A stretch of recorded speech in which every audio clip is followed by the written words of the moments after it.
Magandang hapon mga kabay. So meron po akong estimate dito.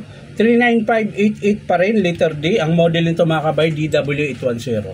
So ito mga kabay, gumagana siya. Ayan. Nakasaksak po yan. Pero masiklab. Gumagana siya mga kabay, pero masiklab yung andar. So tingnan natin mga kabay. Ayan. Sungkitin natin itong takip. Kabilaan para makita natin kung gaano kalakas yung siklab niya. So yan, panda rin natin.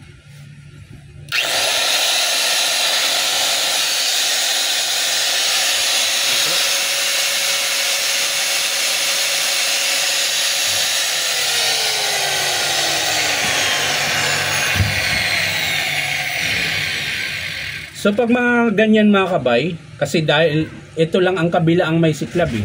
Ayan.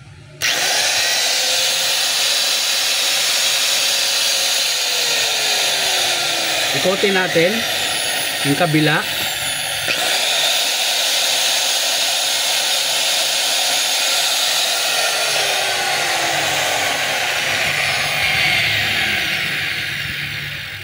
So pag mga ganyan mga kabay, hindi sila pantay, yung kabila masiklab, yung kabilang carbon hindi. Ibig sabihin yun mga kabay, pwedeng maluwag yung spring, maluwag yung carbon, hindi siya para doon.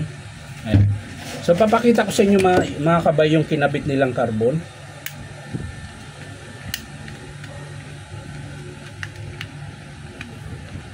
Ayan.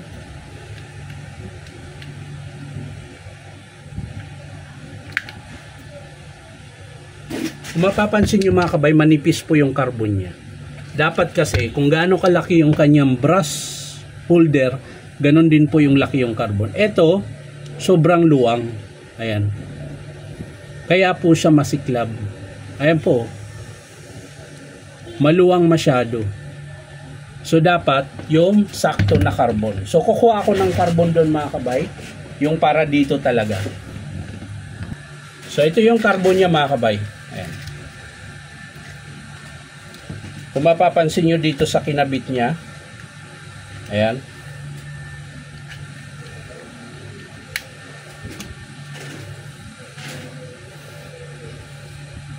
So ito yung bago mga kabay. Ito naman yung kinabit nila na manipis. Ayan, yun po yung kaibahan nila. Kahit naman anong klaseng carbon mga kabay ang ilagay nyo rito, basta buo po yung armature, field coil, hindi po yan dapat sisiklab siya. Kahit matigas yan or malambot. Ito malambot to na carbon eh. Dahil original na DeWalt ito eh. Ayan. So titesting natin to ngayon mga kabay. Ayan, kakabit natin. Sa kabila, ganun din mga kabay. Minsan naman mga kabay, masiklab yan kapag maluwag yung spring. Yan, isa din yun sa dahilan. O kaya hindi sobrang sikip. Pag sobrang sikip naman na carbon mga kabay, ganun din po siya masiklab. So ayan mga kabay, nakabit na natin yung bagong carbon. So iti-testing na po natin. Ayan, sasaksak natin.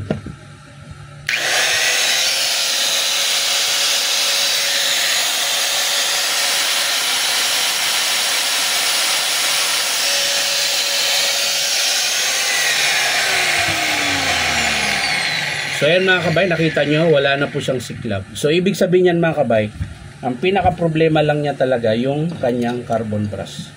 Nawala yung isa. So ito yung carbon niya na kinabit, sobrang nipis, aalog-alog, kaya po siya masiklab. Kailangan kasi mga kabay sa brush holder, kung anong laki ng brush holder, kailangan sakto siya. Kagaya nito mga kabay. Yan. Ito po, brush holder po yan.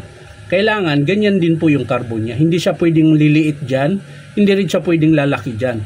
Kailangan kung anong size ng carbon, yun din yung carbon na ilalagay. Tsaka dapat naglalaro. Ayan, tulad dito.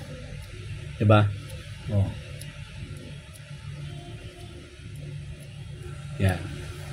Itong carbon na ito mga kabay, sa rotary hammer ito mga kabay. Ayan. So dapat ganyan yung brush holder nyo. Ayan. So yan lang mga kabay, ang pinakasira niya ay carbon brush lang. Dahil manipis yung kinabit nila, kaya masyado siyang Kaya siya masiklab. Ayan. So isasara na lang natin ito mga kabay dahil natapos natin na yung ating estimate. So ang pinakapalitan lang talaga natin yung kanyang carbon brush. Ayan. So sasara na natin. At meron pa tayong kasunod na repair. Ayan. Pero hindi po lahat mga kabay, kapag hindi po lahat ng sumisiklab na grinder, drill, jackhammer, kung anong unit man yan, ay dahil sa carbon. Meron din po talagang masiklab dahil sira na po yung armature. Ayan. O kaya sira yung brush holder, maluwag yung spring. Yun yung mga kadahilanan. Kapag malaki naman yung carbon ikabit nyo, pahinto-hinto ang andar nyo. Tapos masiklab din siya. Ayan. So yan lang mga kabay. Maraming salamat. Bye-bye.